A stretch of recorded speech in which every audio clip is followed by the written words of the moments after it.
আমরা অনেক কিছু পেয়ে গেলাম দিদির কাছে। আমি কিছুই পাইনি। যে সরকার আছে আমাদেরকে ঠিক আছে না, আমরা কোনো সাহায্য পাই না। ওয়েস্ট বেঙ্গলে জবের পরিস্থিতি খুবই খারাপ। চাকরি হলে হাতে পয়সা আসবে, তবেই তো ক্রেতারা আসবে মার্কেটে কিনতে। সেল না হলে মালিক মাইনে তো বাড়াতে পারবে না। খুব খারাপ অবস্থা। ভাতা দিয়ে তো বাংলার উন্নতি হবে না। আমার ছেলেকে ইঞ্জিনিয়ারিং পাস করিয়েছে, কোনো চাকরি নেই।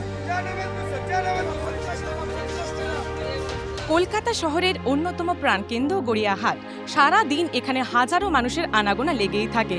তবে শুধু কলকাতা থেকেই নয়, শহরতলি এমনকি দূর দূরান্তের অন্যান্য জেলা থেকেও হাজার মানুষ এখানে ভিড় জমান রুজি রুটির টানে। সামনেই বিধানসভা নির্বাচন, আমরা এই মুহূর্তে রয়েছি গড়িয়াহাটে। এখানকার মানুষজন কি পেয়েছেন এতদিন, আর আগামীতে এই সরকারের থেকে তাদের কি প্রত্যাশা, আজকের এবিপি লাইভের চাওয়া পাওয়া পর্বে আমরা জেনে নেব তাদেরই মনের কথা।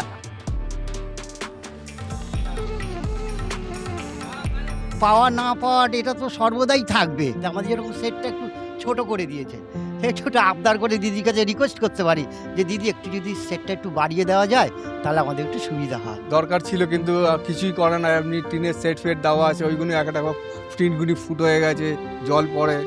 এই যে পাবলিক আসছে, বৃষ্টি ফিষ্টি হলে একটা প্রবলেম আছে। যদি লাইটগুলো বড় বড় করা যায় তাতে একটা সুবিধা আছে। পুজোর আগে যেরকম বৃষ্টি হয় প্রচণ্ড জল জমে যায়, এই গড়িয়াহাট মার্কেটেই জল জমে যায়। প্রত্যেকটা মাল ধরুন ভিজে যায়, পুরো ঝাড় এই সব মাল ভিজে যায়, তখন কতটা প্রিপারেশন করা যায়, যতটা আটকাতে পারলাম না পারলাম। রাস্তাঘাট কিছু জায়গা আর কি প্রচণ্ডই খারাপ, সেগুলো যদি আরো ভালো করে হয় তো অবশ্যই ভালো। কলকাতায় তো প্রচণ্ড ডুবে যায়, যেটা হয় বর্ষাকালে আমাদের খুব প্রবলেম হয়। আরো বেশি স্পেস পাক, অনেক বেশি আমাদের অনেক সময় পার্কিং এরও অসুবিধা হয়, যে জন্য আমরা অনেক সময় আসতে পারি না, আমরা অনলাইনে বসে বসে কিনে নিই। যখন বৃষ্টি পড়ে অনলাইনে সবাই নিয়ে নেয়। অনলাইনে বিশাল ক্ষতি করছে, টাকা চোখে দেখতে পাই না। এই সেটের বাইরে কোনো কিছু লাগালে পরে খুলে ফেলতে পারে, যখন ঝাপটা মারে পুরো দোকানে জল ঢুকে যায়, মাল আমাদের তুলে নিতে হয়। বর্ষাকালে একটা মাস আমাদের একটু প্রবলেম হয়, ওটা হবেই। আমরা এই ব্যবসা করতে পারছি, এটাই অনেক বড় জিনিস। ইলেকট্রিকটা আমাদের খুব সমস্যায় পড়তে হয়। ইলেকট্রিক আমরা যেভাবে হোক জোগাড় করে জ্বালাতে হয়। এবার বেশ কিছু জায়গায় আমরা দেখেছি যেন যাদবপুর ওইদিকে ওদের আলাদা করে মিটার করে দিয়েছে, যার যার পার্সোনাল। ওরম যদি একটু করে দেওয়া যায় তাহলে ওদের খুবই ভালো হয়। লাইটও নিজের না, লাইট কোনো মিটার দেয় না। মিটার যদি পার্সোনাল কারোর নামে দিয়ে দিত মিটার, তাহলে আমরা খুশি মতন লাইট জ্বালাতে পারতাম। এই লাইটগুলি জ্বলাই আমরা একটা পয়েন্ট পার ডে 15 টাকা করে নিচ্ছে, ফ্যান চালালে 30 টাকা এভাবে নিচ্ছে। আমাদের তো পক্ষে সম্ভব না।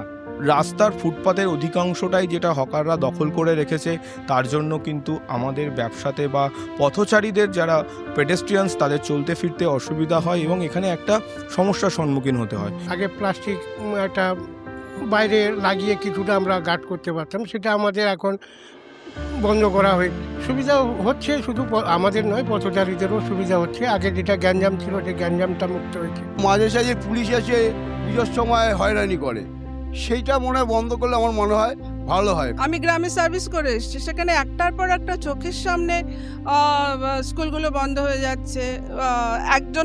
একজন শিক্ষকের দ্বারা স্কুল চলছে, কোনো ক্রমে চলছে, সেগুলো কিছুদিন চলার পর বন্ধ হয়ে যাচ্ছে। আমার ঘরের ছেলে গ্র্যাজুয়েশন কমপ্লিট করে স্কুলে চাকরি করতে গেছে, টাকা দিতে পারেনি, চাকরি পায়নি। যে আসলে আমরা 45 ডেজ মধ্যে মিটিয়ে দেব বকেয়া দিয়ে, তো সেটা আমাদের চাই। অ্যাজ এ টিচার আমার সেটা ডিমান্ড। বেঙ্গলে জব ভ্যাকেন্সি একদমই নেই, আর থাকেও না, যার জন্য এখানে পড়াশোনা করে বাকিরা সবাই বাইরে যাচ্ছে জব করার জন্য। আনএমপ্লয়মেন্টটা তো একদম চূড়ান্ত লেভেলে গেছে। সেটা যদি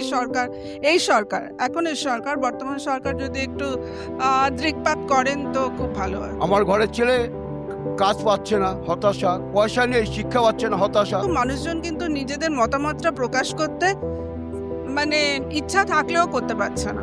একটা বিপুল, শুধু তো সরকারি হাসপাতালে কজন আমরা যেতে পারি, হয়তো প্রাইভেট নার্সিংহোম বা হসপিটালেই যেতে হয়, সেখানে যে বিপুল খরচ, সেইটা যদি আরও একটু আমাদের কথা ভেবে কিছু করা যায় তাহলে খুব খুশি হব। বর্তমান যে সরকার আমাদের সাথে যেভাবে সহযোগিতা করেছেন বা ওনার থেকে যেটুকু আমরা সাহায্য বা আমরা এখনও পেয়ে যাচ্ছি, আশা করি এর বিকল্প কিছু হয়তো আমরা আশা করছি না, বিশেষ করে আমরা এই ক্ষুদ্র ব্যবসায়ীরা।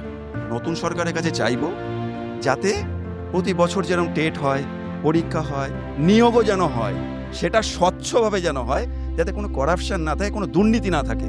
এটাই আমাদের আশা, আমরা অন্য কোনো কিছু চাই না। যেই সরকারই আসুক না কেন, যেন সবার জন্য সব সুবিধাটা হয়, সেটাই আমি চাইবো। আর সবাই খুব ভালো করে ভোট দিক, এটাই আশা করব। যে সরকার আসবে যেন ঠিকঠাকভাবে পালন করে দায়িত্বটা। নতুন সরকার এলে রাস্তাঘাট ঠিক হবে, জিনিসের দাম কমবে, আমরা ঠিকভাবে চলতে পারবো, রাস্তাঘাটে কোনো মা ভাই বোনরা ঠিকভাবে যাবে, কোনো অসুবিধা হবে না। এই যা হচ্ছে সেগুলো না হোক। আমরা ভারতবাসী, এইটা যদি একটু মনে রাখা হয়, কারণ ধর্মের ওপর মনুষ্যত্ব, এইটুকু। গড়িয়াহাট চত্বরের মানুষজন এতক্ষণ শোনালেন তাদের প্রাপ্তির কথা এবং আগামীর একরাশ প্রত্যাশার কথা। আজকের মতো চাওয়া পাওয়ার এই পর্ব এখানেই শেষ। আরও খবরের জন্য আপনাদের নজর থাকুক এবিপি লাইভ বাংলায়। এবিপি আনন্দ, এগিয়ে থাকে, এগিয়ে রাখে।